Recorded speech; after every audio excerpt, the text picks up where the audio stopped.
Hey everyone, welcome to Outside In with Anthony Koletsky. Today I have Dave Bisciotti, the VP of Customer Support at Varian Medical Systems with me today. Dave, thanks so much for taking the time to meet with me. Really appreciate it. Oh, it's my pleasure. Thank you for having me. Awesome. So you've got a lot of information on some foundational principles on customer experience and customer success.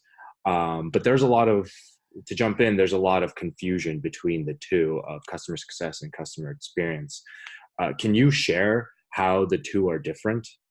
Well, yeah, sure. So the interesting part is that I think a lot of people use the terms interchangeably, and yet there is distinct differences between them. Um, uh, I think early on, people jumped on the customer experience, the CX role, and and it developed from there. Well, the CX role, I think, was kind of, if I had to sum it up, it's the how. It's what the customer does. It's how they do it, right? And those roles were, to make sure that the customer was using your product, that they were using the feature sets, that they were taking advantage and getting the value out of your product. Almost specifically, or very specifically, in the software as a service or SaaS environments.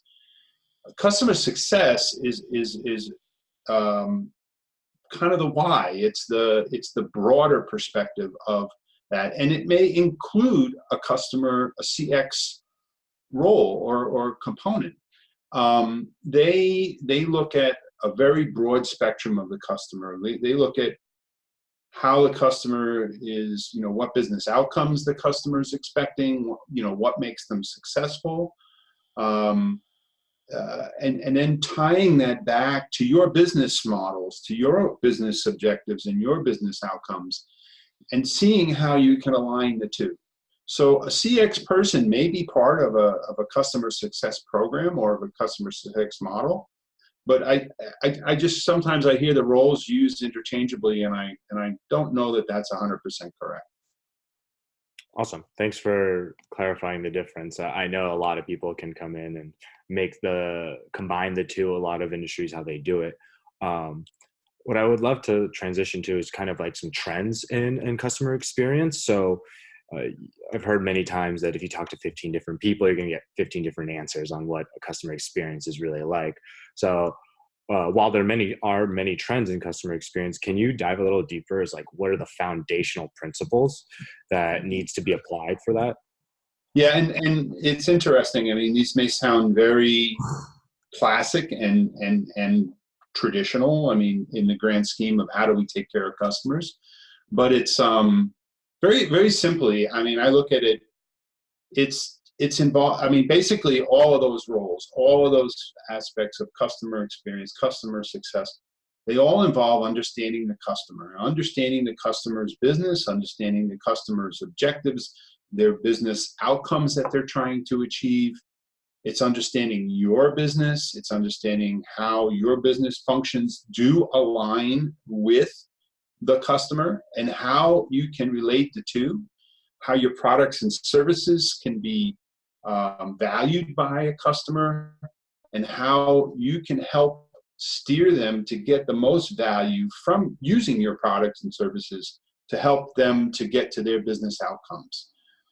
The simple, answer used to be, what was the common items? The simple answer would be, well, we're trying to reduce churn and we're trying to retain customers. Don't take a step back.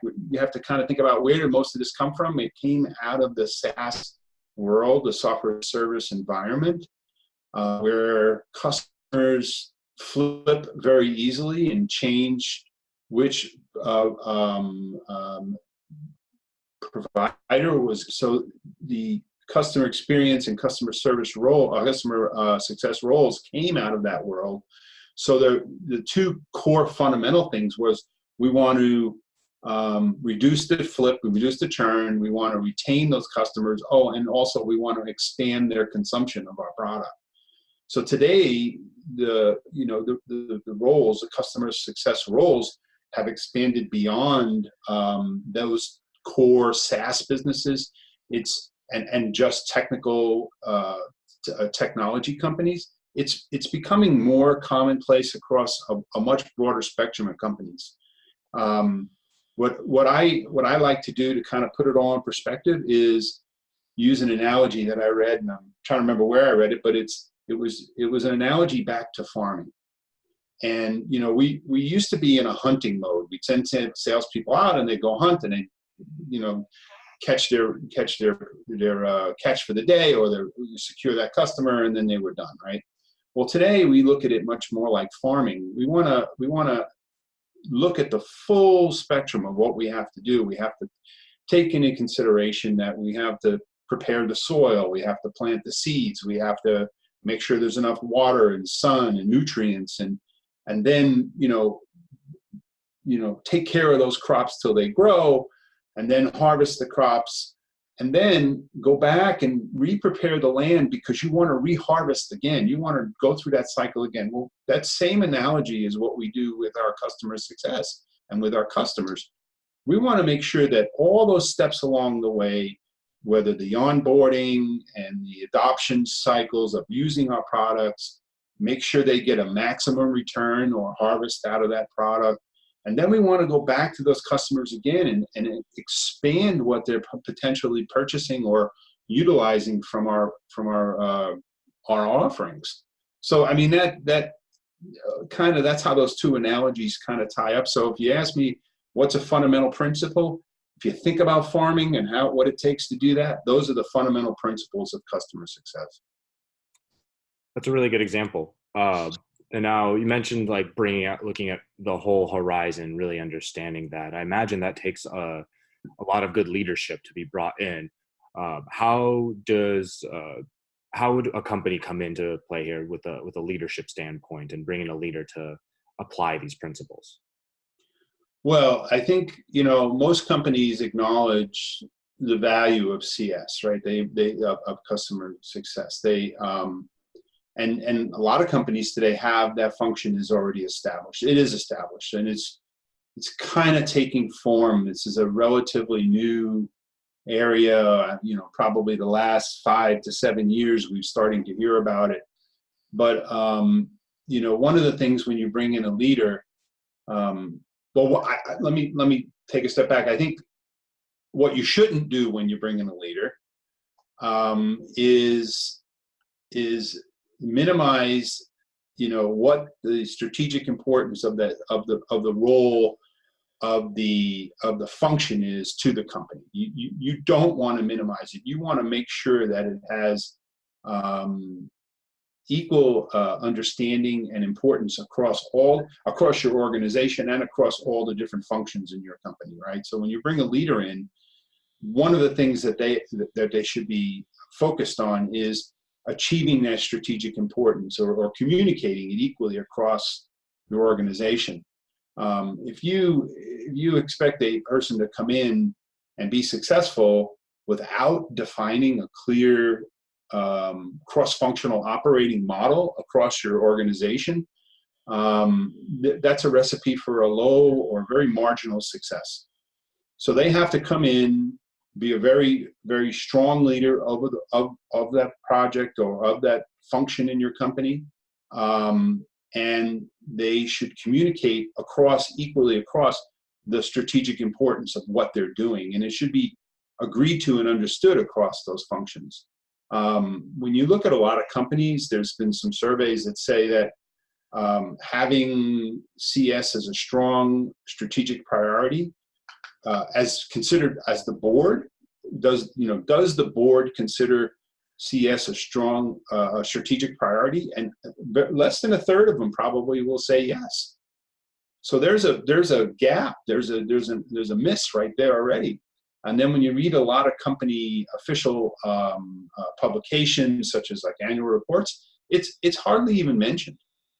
So bringing in a person, to kind of run a program like that, they have a very high hurdle to jump over, and it's to get that organization to bring their strategic priority, communicate it and have it understood by the organization.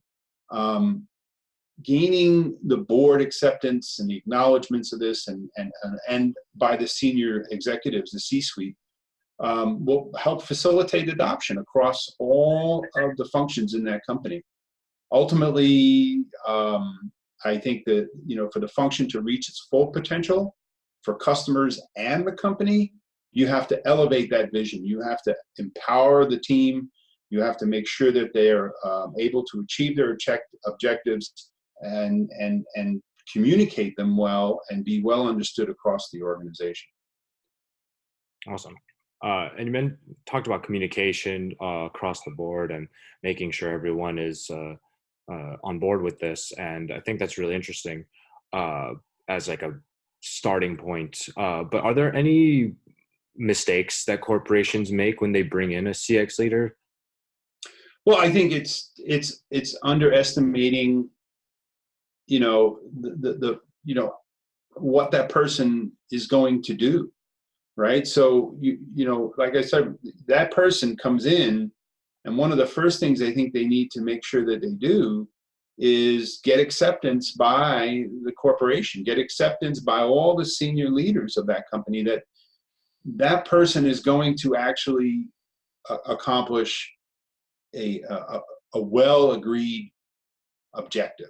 And that strategic alignment across all the different parts of your company is critical, because if one part sees him as being focused on one specific objective and another part sees him on something just not related or different, there's already a gap. And now between your sales, your marketing, your engineering, your manufacturing, you want this person to a senior person to come in and be seen as the solution to that strategic objective.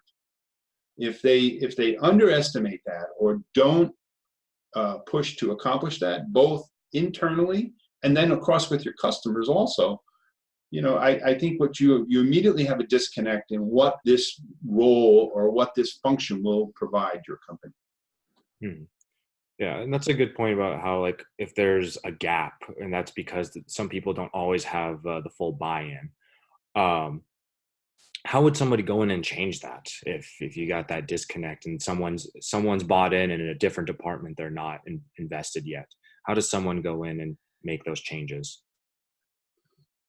So I think one of the classic challenges for any program or function that you implement is, most companies, frankly, start a conversation about these types of things. They look at they want to know the ROI. They want to know the financial benefit that this new expense is going to, bring to the company, right? So, I mean, it's not an unwarranted question. Hey, I'm going to invest $1. What am I going to get back for it? So customer success in general is seen as a cost center, right? Most places see it as a cost center. They typically don't have P&L responsibility. And because the benefits are difficult to quantify, it makes it very difficult to solely look at what's the ROI or what's the financial return for this new thing that we're doing here. Especially if you look at it from a long-term perspective. A lot of companies, probably 2/3 of the companies, look at CS as we're bringing them in here and we want them to drive renewals and we want them to be an expansion driver for our business. That's perfectly okay if that's what your strategic objective is. If that's what it is, then that's what you should focus on. It can be so much more. So I guess, simply you want to look at what's good for the company and look at what's good for the customer, right? And there's two ways to look at it. Do we look at it financially or do we look at it just from a benefits perspective, right? So, if you want to consider financially, you think about, okay, it's going to reduce churn and improve the annual recurring revenues. So that you can quantify those amounts, right? You can say, okay, we've typically lost, I don't know, make a number up, 12% every year due to churn. We can potentially drop that number to 6% if we have a good CS program in place. and then you can measure the annual recurring revenues is so many dollars, and therefore here's how we justify, and here's how we get buy-in for this new role. The other way you can look at it is, if we spend money today, it'll prevent us losing customer X tomorrow, and that's related back to the churn, and you can quantify that amount also. Another thing that you can do that's not done as common is, if you implement the function, you're going to be taking a very close look at the customer's data and what the customer does. For example, if dealing with customer X, you have to do 5 steps to get something done.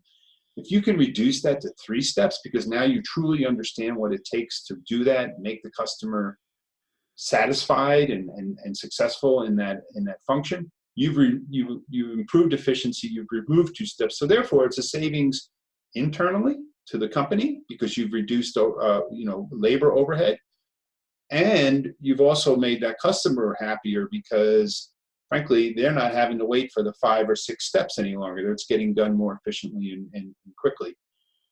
So there's financial quantities that you can, you can quantify the financials associated with looking at some of those areas. Without numbers, it's a little bit, I think what you have to do is take a good look at maybe something that's happened in the company recently, that you've had a loss, that you've had a customer who has stopped using your products or your services, and understand why that happened, understand how it happened, and then figure out what could have been done to prevent it. If a person was more involved, if there was more attention to that customer, if you had a little bit longer lead time before that customer chose to not use your services or products anymore, and because you had somebody who was doing that customer success person was on top of it, that's worth some value to you. You don't have to quantify a number because it's your brand protection. It's the loyalty that you have with that customer. It's the experience that customer has is important. And the old story of unhappy customer tells 10 other people that they're unhappy. Well, you can avoid that publicity. So your marketing teams and your sales teams, they love success stories. They love to be able to go tell other people, hey, customer over here, they're very happy. They've been with us for so many years. They're a raving fan of ours. Those customer success stories or referrals are gold to a company's future sales, right? So that's how you can kind of quantify getting buy-in for these kinds of programs. I guess if you had to sum it all up, you want to use a combination of both financial, non-financial, what's good for the company and what's good for our customers. Mm-hmm. That's great. And once you've gotten that buy-in and you've shown the ROI and maybe some other metrics that might be important to them, whether data-driven or otherwise, and you've got the program going, how would you ensure the program continues to grow and be more successful? Well, I think one of the things that you want to think about for, if your program is up and running and you want to make sure it's successful, continue to be successful, keep in mind some fundamental things. Customers are very, very focused now on business outcomes. They're less focused on product features, more focused on business outcomes. And how your product is going to be able to deliver that value and help them deliver their business outcomes is something that's very, very important. So once you have a successful program and up and running, you want to make sure you pay attention to that. TSIA is an organization. They put out a model, I don't know, a few years ago, I think it's been now. They call it the layer model. It's the land, adopt, expand, and renew. LAER. That model, if you follow that, will benefit your company. I mean, obviously, you land a customer, you secure them, right? Adopt, help your customer use your products to achieve their business outcomes. Expand is, your cross and upsell, right? So once you've secured that customer, they're using your product, they're satisfied that you're helping them achieve their outcomes, and they're seeing true value from what you're doing, that's your next opportunity to cross-sell and upsell to that customer. And then obviously the last step of that is the renewal aspect of it, which will naturally come. If you've satisfied the customer in all those other areas, the renewal aspect will show up next, and you will keep that customer on board. So how do you be successful? Follow the basic core principles there. And my recommendation is when you've started your program and it's starting to be successful, don't overwhelm yourself. That's something I think that a lot of people fall prey to. They try to achieve everything. You're not going to be able to do everything. You have to almost start with that premise. You want to prioritize and pick out what are the most important things, because if you start out too big, your scope will get too big, and you'll just end up being frustrated because you'll end up feeling like you're not being able to do all the things that you want to do. So you need to scale back sometimes and focus on what's really important. Also keep focus on your team, because you have a tendency to want to go out and make sure you're doing everything possible for the customer. You need to take a step back and look at the team of people that you have working with you and make sure that you're not neglecting them also, because they'll get frustrated, and then your future success will be in jeopardy. Don't get trapped in a firefighter mode. Don't share your results with the organization is probably another big thing. If you prioritize and you get buy-in across the organization and everything else, report your results back to your organization. Just show that you're truly adding value to the corporation. Objectives and key results. Very basic management technique, right? List your objectives, state your key results, put the metrics associated with them, and then report out on those in QBR, in quarterly business reviews. It keeps everybody aligned. It keeps everything above board and visible, and people can truly see your success. So you want to keep your team successful, establish what successful means. And then once you've established that and you're achieving those results, report those out. And then the last thing I think is how do you continue to grow your team and be successful? Well, that becomes, you want to probably put some metrics in place. Maybe ratios is also a good one. A customer success individual is accountable for X million dollars or whatever dollar value you assign to them. Or an individual has X number of accounts that they manage. Because if that ratio becomes too lopsided, they're having to take care of and watch too big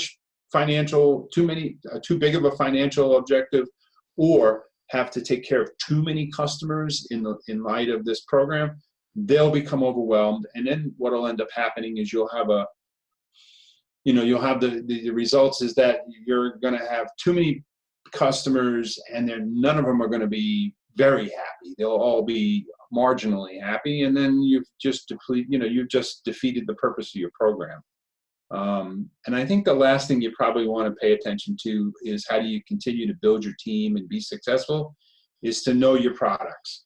If your products continue to evolve and technologically they grow beyond the capabilities of your success team, you want to make sure that you start infusing talent back into your team to kind of make sure that you can address the needs of those customers for that new product or those new technological features.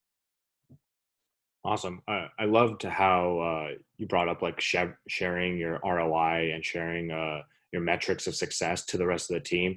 Because one, it's great to see the needle moving forward when you're delighting customer. I'm sure that has a great satisfaction to the company. I kind of want to switch over to the customer side because we touched on it a little bit. Especially, it's important to get the buy-in from the org, but you also got to get buy-in from the customer as well. Yeah. So how do you get buy-in from a customer? Tell me a little bit more about that.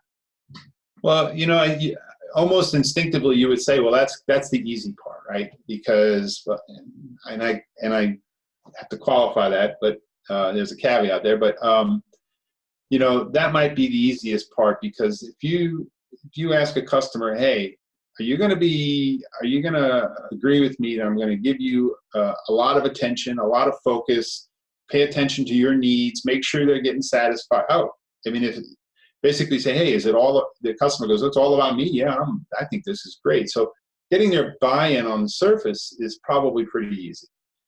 Getting into the details of it might be a little challenging. And what might be difficult is to go to that customer and ask them to be open-minded about sharing all their business outcomes, allowing you to be part of all those business outcomes, to help participate in achieving them, and to be an active part of their business.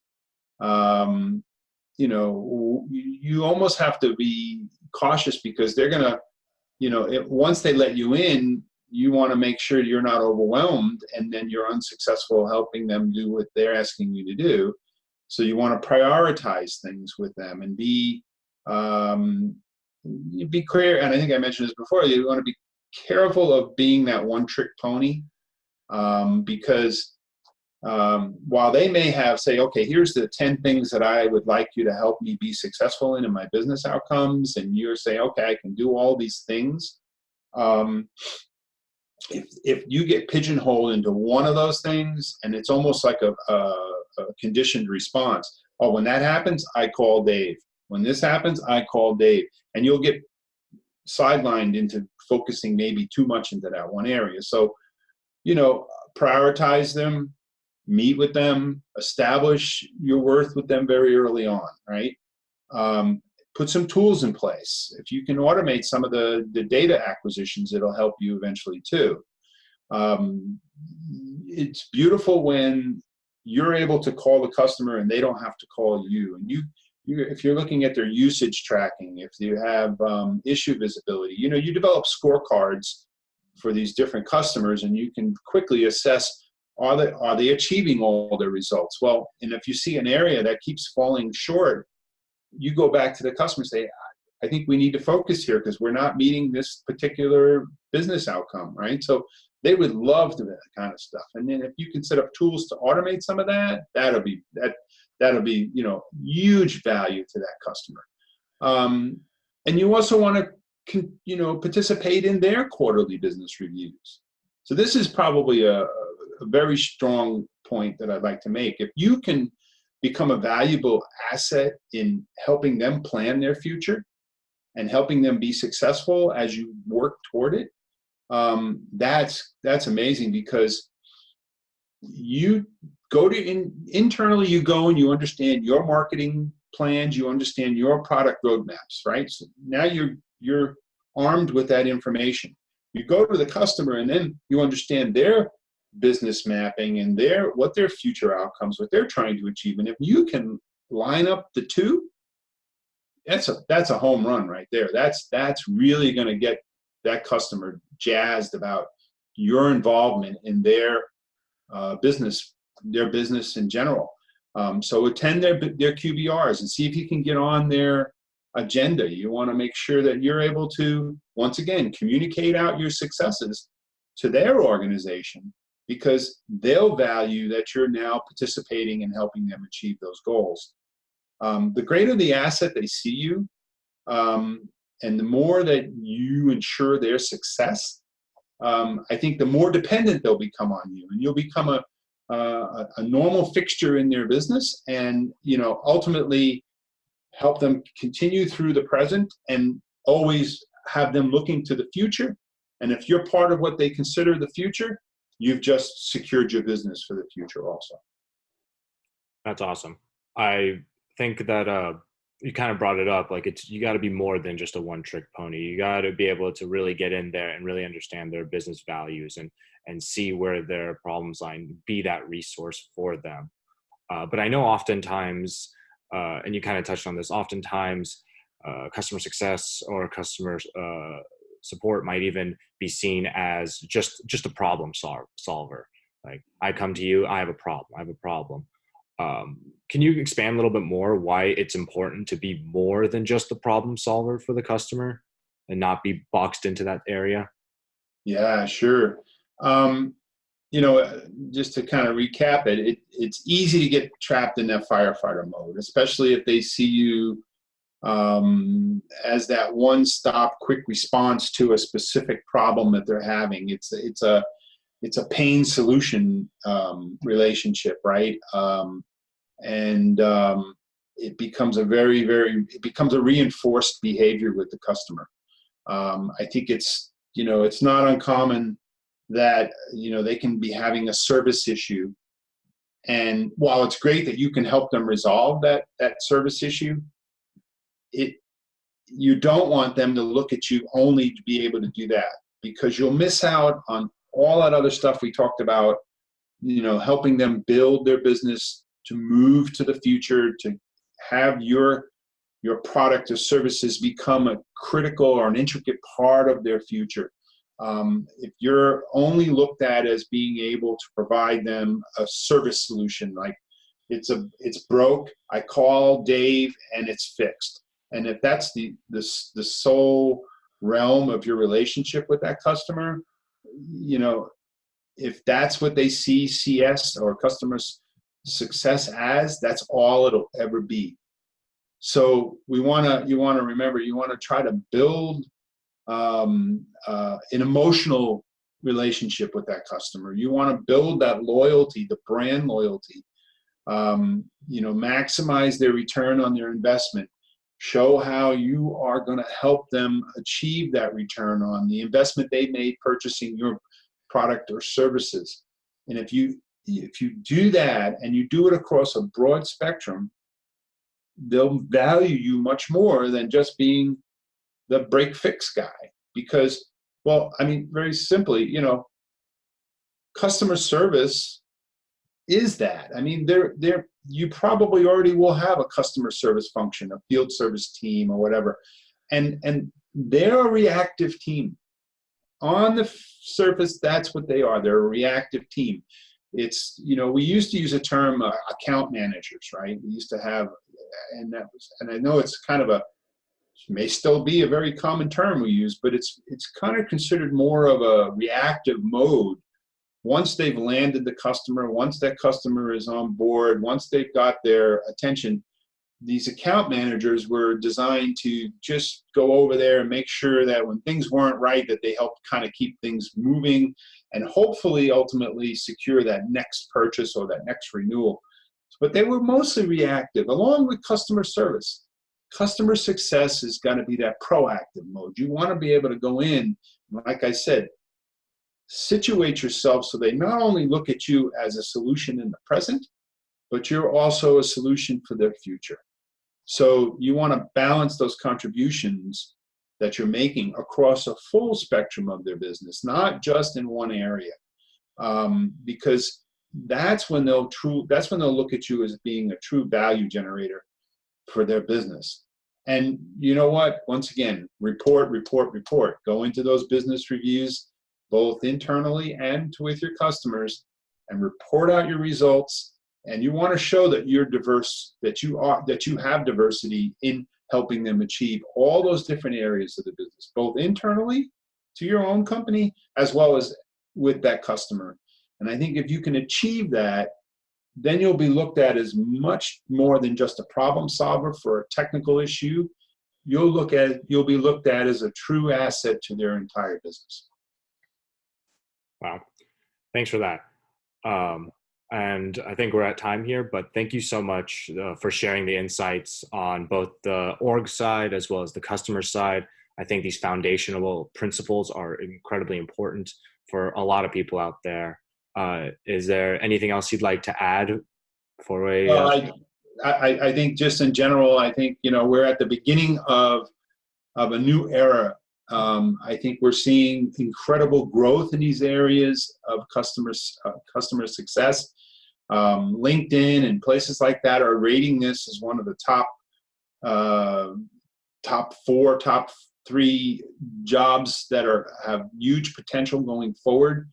I think all businesses are starting to take this in the full spectrum, looking at it as a full spectrum role, not just pigeonholed into some minor part of it, of maybe of used to be part of sales, used to be part of marketing, used to be part of whatever. They're starting to become elevated in the companies, and we're starting to see this role as becoming a truly strategic tool for companies to use going forward. And I just want to say thanks for having me, and thanks for giving me an opportunity to it's a passion of mine. I would, taking care of our customers, and I just thank you again for giving me the time and the opportunity to be on your presentation. Definitely, of course. Thank you, Dave, for sharing your thought leadership. Appreciate it so much. And thank you for all the viewers who are watching. Hope everyone has a great day. This has been Outside In with Anthony Koletsky.